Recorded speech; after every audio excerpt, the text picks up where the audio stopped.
Je voudrais peut-être demander maintenant à la salle de réagir à quelques éléments de ce rapport. Nous allons...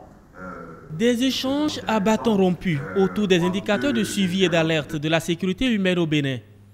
La sécurité humaine, vue par les Nations Unies comme un état de protection des dimensions essentielles de la vie humaine, de manière à élever les niveaux de liberté des populations. Au Bénin, 10 communes sur les 77 sont dans la zone rouge, selon le rapport présenté par les experts. 10 communes qui méritent davantage assistance et protection pour l'atteinte des objectifs de développement durable d'ici 2030.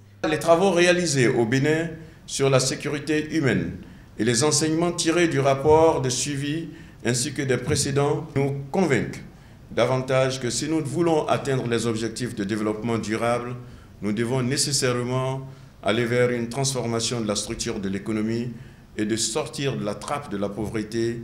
Et il nous faudra également aussi mettre l'accent sur les 2 piliers de la sécurité humaine que sont la protection et l'autonomisation.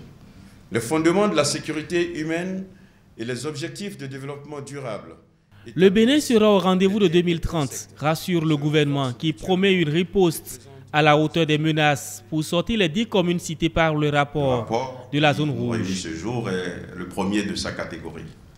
Les résultats, comme nous avons pu le voir, indiquent notamment que 10 de nos communes sont fortement touchées par l'insécurité humaine.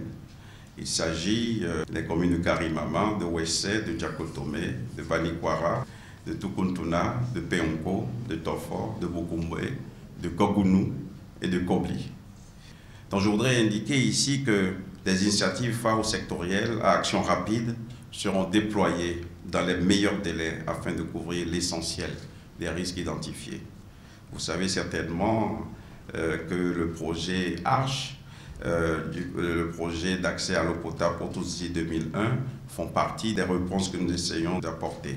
Il y a aussi le programme de protection des couches vulnérables, du projet d'appui à la promotion des services financiers ruraux adaptés, du projet de renforcement de la résilience des moyens de subsistance ruraux et du système de gouvernement locaux au risque et à la variabilité climatique au Bénin qui ont fait l'objet d'une actualité récente. Autant d'actions et d'initiatives qui concourent à la riposte.